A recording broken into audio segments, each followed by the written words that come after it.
Hello everyone.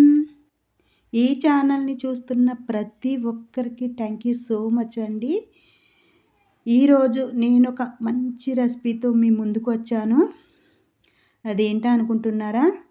తోటకూర కాళ్ళ ఇగురు పెట్టానండి. తోటకూర కాళ్ళ ఇగురు ఇలా పెట్టారంటే చాలా చాలా బావుంటుందండి. చాలా టేస్టీగా ఉంటుంది. ఒక్కసారి మీరు కూడా ఇలా ట్రై చేయండి. మీకే తెలుస్తుంది ఎంత బావుంటుందనేది. ఇంకెందుకు ఆలస్యం అండి, కిచెన్‌లోకి వెళ్ళిపోదాము. చూసారా తోటకూర కాళ్ళండి. ఇవి మా అబ్బాయి పొలాంచి తీసుకొచ్చాడండి. వీటిని పొలంలో విత్తనాలు వేసి ఇలా కోసుకొచ్చాడండి. లేతగా ఉన్నాయండి. చాలా బాగున్నాయండి ఇవి. ఆకులు తీసుకుని పప్పులో గాని, ఫ్రై గాని చేసుకోవచ్చు. అలాగే కాళ్ళని ఇగురుగా పెట్టుకోవచ్చండి. చాలా లేతగా బాగున్నాయండి. చూసారు కదా! నేనైతే కాళ్ళని ఇలా 1 ఇంచ్ ముక్కలు కట్ చేశానండి. ఇలా శుభ్రంగా వాష్ చేసి ఒక కన్నాల బుట్టలో వేశానండి. చూసారు కదా! ఇలా కట్ చేసుకుంటే సరిపోతుంది. స్టవ్ మీద పాను పెట్టి నేనైతే 4 స్పూన్ల ఆయిల్ వేశానండి. ఒక స్పూన్ జీలకర్ర, కొద్దిగా కరివేపాకు, 2 రబ్బలు దూసి వేస్తున్నానండి. ఒక్కసారి పైకి కిందికి బాగా కలిపి నేను 3 ఉల్లిపాయలు సన్నగా కట్ చేశానండి. మీడియం సైజు ఉల్లిపాయలు, 2 పచ్చిమిర్చి ఇలా ముక్కలుగా కట్ చేశాను. ఉల్లి ముక్కలు, పచ్చిమిర్చి ముక్కలు ఆయిల్‌లో వేసేసానండి. ఒక్కసారి బాగా ఇలా కలిపి ఒక హాఫ్ స్పూన్ పసుపు వేసానండి. ఉల్లి ముక్కలు మగ్గేలాగా మగ్గించాలండి, పచ్చివాసన పోయేలాగా. నేను ఒక 3 టమాటాలు చిన్నగా కట్ చేశానండి. ఇప్పుడు టమాటా ముక్కలు వేస్తున్నాను. ఇవి కూడా పైకి కిందికి బాగా కలుపుకోవాలి ఒకసారి. టమాటా ముక్కలు మీడియం ఫ్లేమ్‌లో పెట్టుకొని మెత్తగా మగ్గేంత వరకు ఇలా కలుపుకుంటూ మగ్గించేసుకోవాలి. చూసారా టమాటా కూడా మగ్గిపోయింది. నేను ఒక స్పూను అల్లం వెల్లుల్లి పేస్ట్ వేసానండి. ఒక్కసారి అల్లం వెల్లుల్లి పేస్ట్ కూడా బాగా పైకి కిందికి కలిపి కట్ చేసి పెట్టుకున్న తోటకూర కాళ్ళ ముక్కలైతే వేసేస్తున్నానండి. ఒక్కసారి బాగా కలిపేసుకోవాలండి ముక్కలన్నీ కూడా.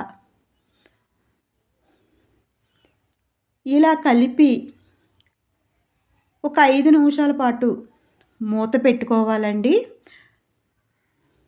ఇలా మూత పెట్టడం వల్ల లోపల ఆవిరితో ముక్కలైతే మగ్గిపోతాయి. ఒక 5 నిమిషాల తర్వాత మూత తీసానండి. చూడండి ముక్కలైతే ఎంత బాగా మగ్గిపోయాయో. చాలా బాగా మగ్గాయండి. ఆల్రెడీ ముక్కలు కుక్ అయ్యాయండి. లేతగా ఉన్నాయండి బాగా కాళ్ళు. చూసారు కదా! ఇలా కుక్ అయిపోయాయండి. ఒక స్పూను ధనియాల పొడి వేస్తున్నాను. ఒక హాఫ్ స్పూను జీలకర్ర పొడి, కొంచెం గరం మసాలా, ఒక్కసారి బాగా అటు ఇటు కలిపేయాలండి. 2 స్పూన్లు కారం.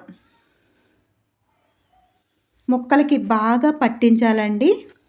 ఒకసారి ఇలా బాగా కలిపి రుచికి సరిపడగా సాల్ట్ వేస్తున్నానండి నేను. ఒక్కసారి పైకి కిందికి బాగా కలపాలి. చూసారా ఆయిల్ అయితే పైకొచ్చింది కదండీ! ఇప్పుడు ఒక గ్లాసు నీళ్లు పోస్తున్నానండి. ఆల్రెడీ కుక్ అయిపోయాయి కదా! కాబట్టి ఒక గ్లాసు నీళ్లు సరిపోతాయండి. ఒక్కసారి పైకి కిందికి బాగా కలిపి మూత పెట్టి ఒక 15 నిమిషాల పాటు ఉడికించానండి. చూసారా కూర అయితే ఉడికిపోయిందండి. చాలా బాగా కుక్ అయిందని చూస్తుంటేనే ఆకలేస్తుందండి. అంత బావుంది. ఇప్పుడు పైకి కిందికి బాగా కలిపేసుకుని నేను ఒక కొబ్బరి చెక్క మెత్తగా తురుము తీశాను. 3 స్పూన్లు తురుము వేస్తున్నానండి, కొబ్బరి తురుము. ఈ కొబ్బరి తురుము వేయడం వల్ల తోటకూర కాళ్ళ ఇగురు చాలా బావుంటుందండి. చాలా టేస్టీగా ఉంటుంది. బాగా పైకి కిందికి ఒకసారి బాగా కలిపేసుకోవాలి. ఇలా కలుపుకొని ఒక 2 మినిట్స్ మూత పెడితే సరిపోతుందండి. 2 నిమిషాల తర్వాత మూత తీస్తే చూసారా ఎంతో టేస్టీగా తోటకూర కాళ్ళ ఇగురైతే రెడీ అయిపోయిందండి.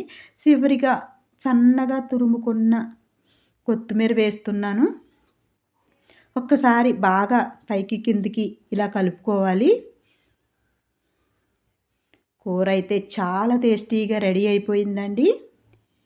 చాలా బావుంటుంది. ఇలా చేశారంటే మీరు కూడా ఒక్కసారి తోటకూర కాళ్ళు అవకాశం వచ్చినప్పుడు ఇలా చేయండి. చాలా బావుంటుంది.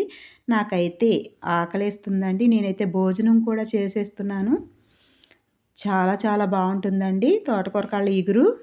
మీరు ఒక్కసారి ఇలా ట్రై చేయండి. టేస్ట్ కూడా చాలా బావుంటుంది. చాలా టేస్టీగా ఉంటుంది. నా ఛానల్‌ని ఎవరైనా కొత్తగా చూస్తున్నట్టయితే సబ్స్క్రైబ్ చేసుకోండి. అలాగే ఒక లైక్ చేయండి. మరిన్ని మంచి వంటకాలతో మీ ముందుకు వస్తానండి. Thank you for watching.